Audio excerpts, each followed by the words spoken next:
Նիկոլ Փաշինյանի վերջի օրերի անհավասարակշիռ պահվածքը հստակ ցույց է տալիս, որ նա հասկանում է, որ իր կառավարությունը, առաջիկա ձևավորելիք կառավարություն եւ խորհրդարանը չի հաղթահարում լեգիտիմության շեմը եւ անգամ իր նախընտրելի քաղաքական տերերը, աշխարհական տերերը, արևմուտքը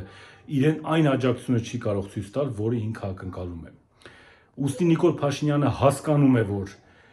իր համար առաջնային եւ կարեւոր է Ռուսաստանի շնորհավորանքը, որը մինչեւ այս պահը չկա,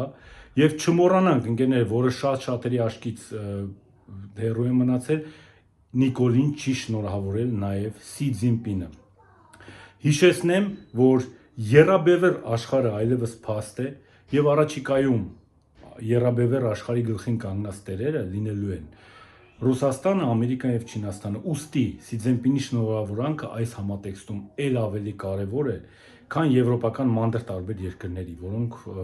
առաջ անցնելով փորձեցին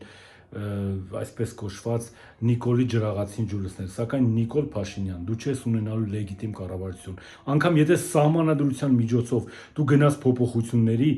նոր ընտրություն ձևավորես, այսինքն սահմանադրական դատարանի միջոցով դու փորձես գնաս նոր ընտրությունների, միևնույն է չես ստանալու այն քվեն, որը դու երազում ես։ Հայաստանի Հանրապետության քաղաքացիների մեծ մասը ատումակես չի ուզում, որ դու լինես իշխանության։ Դու տոտալ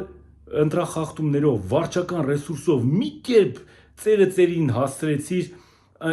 ձայն գողանալով, լցոնումներով ծերը ծերին հասցրեցիր 49% ոչ ավել։ Դու հասկանում ես, որ դու գնալու ես, ու դու գնալու ես առաջիկայում։